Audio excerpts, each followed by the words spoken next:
Welcome back to the channel, kids. Probably wondering what I've been doing with my life. I haven't posted in forever. But essentially it's just been doing some maintenance on this thing. It's pretty much an overhaul on the sled and making sure everything's groovy with it. I thought we'd be further along than this, but I guess when the weather's not real good, there isn't really a high priority of, oh, let's get this done, because we're a long ways away from testing, and the closest place to go test is a long ways away. Not worth the drive. So I guess in regards to the Blue Bomber, it was just going to be like a simple top end rebuild and change some studs. And it turned into pulling the motor, splitting the cases, checking the crank, which is all things that you should do every season if you want to be top-notch competitive. I ended up splitting the cases, took the crank down to Mickey, had Scott look over the crank. It had some run out in it, so he fixed that, but all the bearings were good. And sent my cylinders back out to Doug Flannery, see if he could touch them up. I had him port me 2 new cylinders, so I have some spares. So now I have 6 total cylinders. If something catastrophic happens, I can at least get the motor back together. Tearing it apart, you know, I pulled the skid out of it, and we had some worn rail slots for the rear axle, so I ended up buying new rear rails for it and converting everything over, going through, replaced all the bearings, all the wear components within the rear skid. So essentially, I basically have a brand new skid right now that will go into the sled once we're ready. In pulling the driver out and the track out, there's bad bearings in the drive line, so we replaced that. We're going to be lightening it up. We're getting rid of some parts, and in inspecting and pulling the track out, we had some stud marks. I'll just put a little clip in there to show you guys the stud marks. That's what I was telling you guys about with tunnel protectors not being tall enough. And that's why I was having to replace studs every weekend.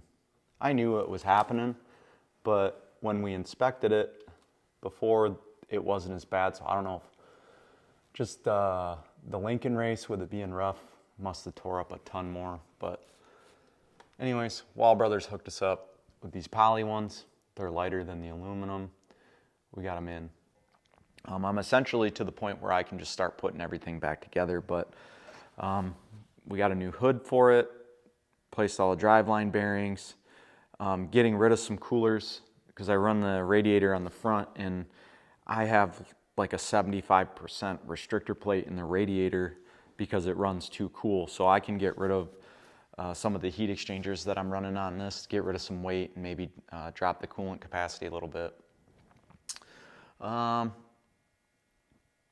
Had to replace the drive, or the brake hub. We run an aluminum brake hub, and after a couple of years, they can get some slop in them. So I got a new one of those put on, new chain case bearings. Went through the whole front end, replaced any worn heim joints or rod ends. And yeah, new throttle cables, got some new carbs,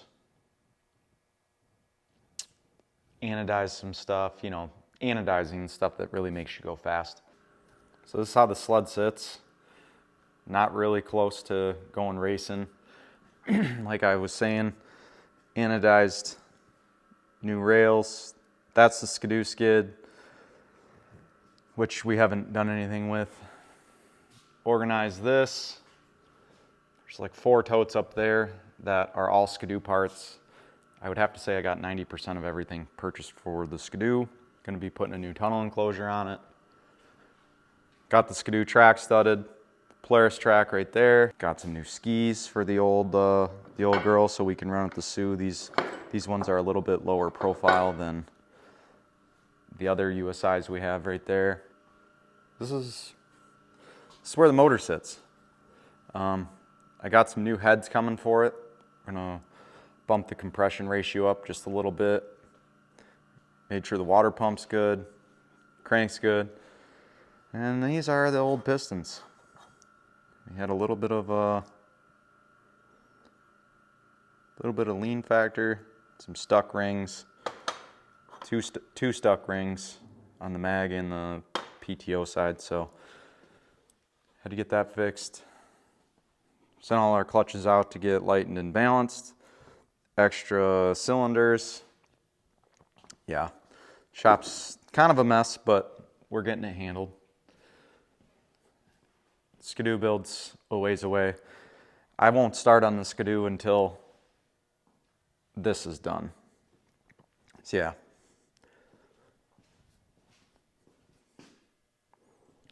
What do you guys think of the new hood? Do you like this hood better than last year's hood? Let me know. So everybody's wondering how the Skidoo build's coming along. The 97 that we bought in the spring is outside of the trailer. And there's the build. That's how it's coming along. Basically, where we're at right now is the chassis has been welded up, got the cracks fixed, got some holes welded up and fixed. Now I basically am waiting to get my Polaris done. Once the Polaris is done, then I'll bring this inside.